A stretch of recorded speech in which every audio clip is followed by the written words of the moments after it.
আজকে যে আমার স্বামীর জন্মদিন কেউরই মনে নেই, কিন্তু আমি ঠিকই মনে রাখছি। এই ওই এই কুড়েন,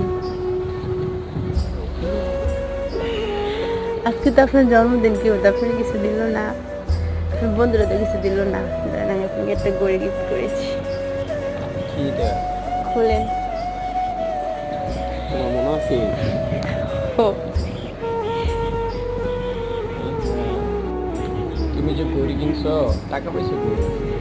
তুমি না আমার দিছো খাবার লাগে, গাড়ি জমায় জমায় তোমার গড়ি গেছি। কইতে কিনছো? কইতে কিনছো এটা? অনলাইন টিকা। অনেক তো করে দাঁছো। আচ্ছা, অনেক সুন্দর হয়েছে। I love you. I love you two.